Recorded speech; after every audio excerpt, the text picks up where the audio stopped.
Welcome back to my channel. সকল বন্ধুকে আমার অনেক অনেক ভালোবাসা। আজকে আমি নিয়ে এসেছি বাঁধাকপি রেসিপি। বাঁধাকপি এখন শীতকাল, আমরা সকলেই বাজার থেকে নিয়ে আসছি আর খাচ্ছি। এবার এক একজনে এক এক রকম পদ্ধতিতে কিন্তু আমরা রেসিপি বানিয়ে থাকি। অনেকে অনেক রকম মশলা দেয়। আজকে আমি বানাচ্ছি, আমি যেমন করে বানাই সেরকম করে বানিয়ে আপনাদের সাথে শেয়ার করছি। যদি একই রকম হয় তাহলে তো ভালো, আর যদি ভিন্ন রকম হয় অবশ্যই একবার করে সবারটা ট্রাই করা ভালো। তো আমি এরকম করে করেছি, সেটাই আপনাদের সাথে শেয়ার করছি। বাঁধাকপিটা আমি খুব ছোট ছোট করে একদম জিরি করে কেটে নিয়েছি। আগেকার দিনে মা ঠাকুমরা কিন্তু আরও পাতলা পাতলা করে কিন্তু বাঁধাকপি কাটতো, দেখে খুব ভালো লাগতো। আমিও কাটি, কিন্তু অতটা মনে হয় সরু হয় না। এক একজনা কিন্তু খুব পাতলা করে বাঁধাকপি কিন্তু কাটতে পারে। তো এখন তো নতুন আলু, বাঁধাকপি তো আমি আলুও দিয়েছি, সেই জন্য আলুগুলো প্রথমে আমি ভেজে নিয়েছি। তারপরে শুকনো লঙ্কা, জিরে, তেজপাতা আমি ফোড়ন দিয়েছি। তারপরে বাঁধাকপিগুলোকে খুব ভালো করে আমি বেশি তেলে, যেহেতু নিরামিষ আমি করবো, এটা কিন্তু পেঁয়াজ রসুন দেবো না, সেই জন্য একটু বেশি করে আমি তেল দিয়েছি। দিয়ে খুব ভালো করে নেড়ে নেব। বাঁধাকপিতে অনেক জল থাকে, এর জলেই বাঁধাকপি মোটামুটি সেদ্ধ হয়ে, আগে কিন্তু বাঁধাকপি আমরা অনেক জিনিসে আগে কিন্তু বাইরে কড়াইয়ের মধ্যেই মা ঠাকুমারা দেখেছি করেছি, কিন্তু এখনকার দিনে না দেখি কুকার ছাড়া দেখি সেদ্ধ হতে চায় না। তো জানি না কেন এরকম এখনকার দিনে হয়। আমি একটু মশলা করে নেব। এদিকে বাঁধাকপিটা আমার একটু নরম হয়ে যাবে। আমি দিয়েছি টমেটো, আদা একটু বেশি দিয়েছি, কারণ এটা যেহেতু নিরামিষ হবে সেই জন্য আদা একটু বেশি দিয়েছি, আর 4টে কাঁচা লঙ্কা। মশলাটা এদিকে আমি পিষে নেব, আর এদিকে আমি ভাজা আলুগুলো দিয়ে দেব, আর বাঁধাকপির সাথে একসাথে এটা নরম হয়ে যাবে। এবার খুব ভালো করে আমি নেড়ে নেব। আমি কিন্তু মশলাটা আগে ভাজবো না, আমি এবার দিয়ে দেবো পরিমাণ মতো নুন। মশলাটা আমি ভাজবো না, কারণ এতে আমার এখনকার শীতের টমেটো কিন্তু খুব টেস্টি লাগে খেতে, টকটক। আর এতে আমি শুধু আদা দিয়েছি, কাঁচা জিরে ধনে বেটে দিলে কিন্তু আগে ভেজে নিলে ভালো হবে, কিন্তু আদা যেহেতু দিয়েছি আদার গন্ধ কিন্তু ভালোই লাগে। আর যখন বাঁধাকপি কষবো তাতেই কিন্তু এটা কষা হয়ে যাবে, ওই জন্য আমি কিন্তু মশলাটা আগে আমি ফ্রাই করিনি। তো আমি যেটা পেস্ট করেছি টমেটো, কাঁচা লঙ্কা, আদা, সেটা কিন্তু এবার আমি দিয়ে দিলাম। দিয়ে খুব ভালো করে কিন্তু বাঁধাকপির সাথে মশলাটা সুন্দর কষা হয়ে যাবে। এখন আমি গ্যাসের আঁচটাকে একদম হাই ফ্লেমে দিয়েছি, কারণ এটা এখন কষা হবে বলে। তো ভালো করে এটা আমি কিন্তু কষে নিচ্ছি। জানেন আর একটা কথা, আমার এটা আমি বলে থাকি যে ভেন্ডি আর পটল, ওরা হলো দুই ভাই, ওরা কিন্তু দেখবেন গরমকালে আসে, আর ফুলকপি আর বাঁধাকপি কিন্তু শীতকালে আসে।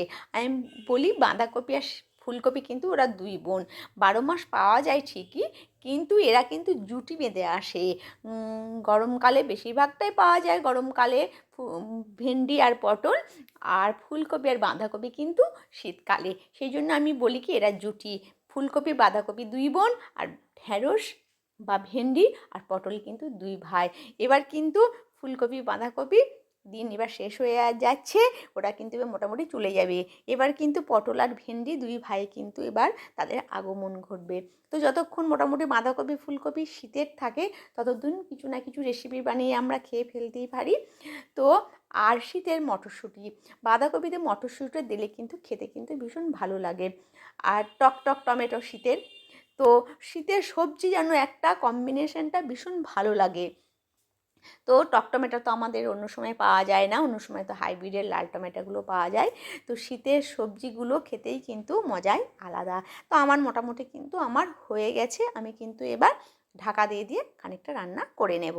মশলা কিন্তু আমার একদম পেকে গেছে বা কষা হয়ে গেছে। এবার আমি ওপর থেকে দিয়ে দিলাম ভাজা মশলা। এই ভাজার মধ্যে আছে আমার জিরে গুঁড়ো আর একটু ধনে গুঁড়ো, আমি ভেজে হালকা করে কড়াইয়ের মধ্যে ভেজে আমি কিন্তু গুঁড়ো করে রেখে দিই। মোটামুটি এক এক সময় এক একটা সবজিতে কিন্তু আমি দিয়ে থাকি।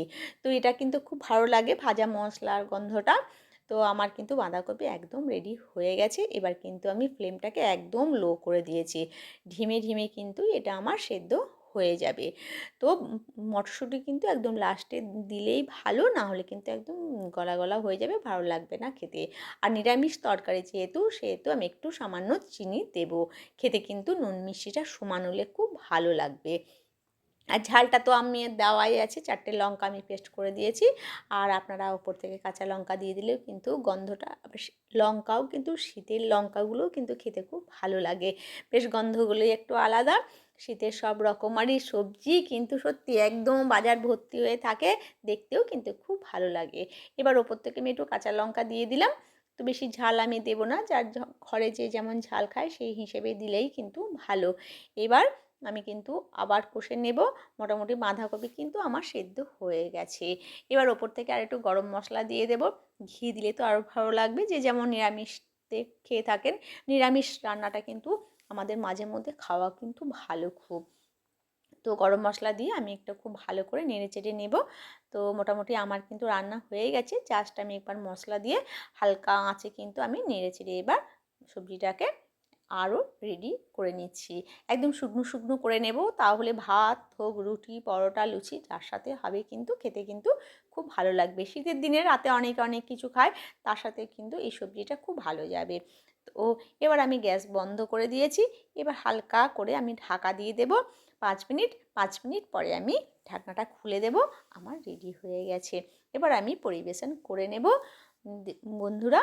তাহলে বাঁধাকপির তরকারিটা বা রেসিপিটা বা সবজিটা আমি বানিয়ে নিয়েছি এইভাবে। আপনাদের যদি ভালো লাগে অবশ্যই একবার এইভাবে বানাবেন। ভালো থাকবেন, সুস্থ থাকবেন। দেখা হবে নতুন কোনো ভিডিওতে।